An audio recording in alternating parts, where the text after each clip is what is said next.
सतगुरु की प्यारी संगत जी, राधा स्वामी जी। संगत जी, जब हम पूरे दिल से सतगुरु के चरणों से जुड़ जाते हैं, समर्पित हो जाते हैं, तो वो हमें कभी भी गिरने नहीं देते।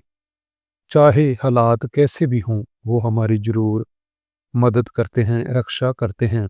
संगत जी, ऐसे ही एक व्यक्ति था जो कि सत्संगी था और वो रिक्शा चलाया करता था और जो जन्म से ही एक पैर से विकलांग था। पढ़ा लिखा ना होने के कारण उसके पास कोई नौकरी का तो रास्ता ही नहीं था। इसलिए उसने अपने परिवार की ज़रूरतों को पूरा करने के लिए रिक्शा चलाना शुरू कर दिया। एक पैर ना होने के बावजूद वो हार नहीं मानता था और रोज़ मेहनत कर कर अपनी रोज़ी-रोटी कमाने की कोशिश करता था। उसका एक ही सपना था, अपने बच्चों को अच्छे स्कूल में पढ़ाना, ताकि उन्हें वह तकलीफ़ें ना सहनी पड़ें जो उसने सह रखी थी। लेकिन उसकी आमदनी कम थी कि वह घर का खर्चा निकालने के बाद अपने बच्चों की फीस भरने के लिए पैसे नहीं बचा पाता था। जैसे-तैसे जीवन कट रहा था। लेकिन जब ऑटो रिक्शा सड़कों पर बढ़ने लगे, तो लोग जो पैरों से रिक्शा चलाया जाता है, उस पर बैठना पसंद नहीं करते थे। इससे उसकी आमदनी और भी कम हो गई और वो बहुत परेशान रहने लगा। परिस्थितियाँ कठिन थी, लेकिन उसने कभी अपनी श्रद्धा और सेवा नहीं छोड़ी। वह हमेशा सत्संग में जाता, सेवा करता और बाबा जी का शुक्राना करता। उसे पूरा विश्वास था कि बाबा जी उसकी मुश्किलों से ज़रूर मदद करेंगे, उन्हें उन मुश्किलों से निकालेंगे जिनमें वो फँस रखा था। एक दिन एक सरदार जी उसके रिक्शा में बैठे और बोले, मुझे ऑटो शोरूम छोड़ दो। रिक्शा चालक ने बहुत मेहनत से अपने पैरों से रिक्शा चलाया और सरदार जी को शोरूम तक पहुंचा दिया। जब सरदार जी ने उसे किराया देने के लिए जेब से पैसे निकाले, तो उसने देखा कि रिक्शा चालक केवल एक पैर से रिक्शा चला रहा था।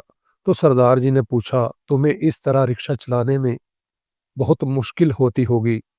रिक्शा चालक ने मुस्कुराते हुए कहा और बोला, हाँ साहिब, मुश्किल तो बहुत होती है, लेकिन क्या करें, बच्चों की पढ़ाई का सपना देखा है, उसे पूरा करने के लिए मेहनत करनी पड़ती है। सरदार जी बहुत प्रभावित हुए और बोले, तुम्हारी मेहनत और श्रद्धा देखकर बहुत अच्छा लगा, रुको मैं अभी आता हूँ। इतना कहकर वह शोरूम के अंदर चले गए और कुछ देर बाद बाहर आए। उसने रिक्शा चालक से कहा, भाई, अब से तुम्हें पैरों से रिक्शा चलाने की जरूरत नहीं है, ये लो तुम्हारा नया ऑटो है। रिक्शा चालक हैरान रह गया और उसकी आंखों से खुशी के आंसू छलक पड़े। उसने सरदार जी से पूछा, साहब यह कैसे? सरदार जी मुस्कुराए और बोले, यह तुम्हारे बाबा जी की मेहर है। उन्होंने मुझे आपको ऑटो दिलाने के लिए भेजा था, क्योंकि जब भी बाबा जी इस रास्ते से सत्संग के लिए गुजरते थे, वो आपको इतनी मेहनत करता हुआ देख लेते थे कि आपका पैर ना होने के बावजूद आप कैसे रिक्शा चलाते हो। इसलिए उन्होंने मुझे आपके पास भेजा है, ताकि रिक्शा चालक की मैं मदद कर कर आऊं। रिक्शा चालक ने हाथ जोड़कर बाबा जी का धन्यवाद किया और कहा, बाबा जी, आपने मेरी सारी मुश्किलें हल कर दी। अब वह ऑटो चलाने लगा, जिससे उसकी आमदनी भी बढ़ गई और वो अपने बच्चों को अच्छे स्कूल में पढ़ाने लगा। प्यारी संगत जी, यह साखी स्टोरी हमें सिखाती है कि अगर हम मेहनत, सेवा और श्रद्धा में लगे रहते हैं, तो मालिक किसी न किसी तरीके से हमारी मदद जरूर करते हैं। इसलिए कभी भी हिम्मत न हारें और हमेशा सतगुरु का शुक्राना करते रहें।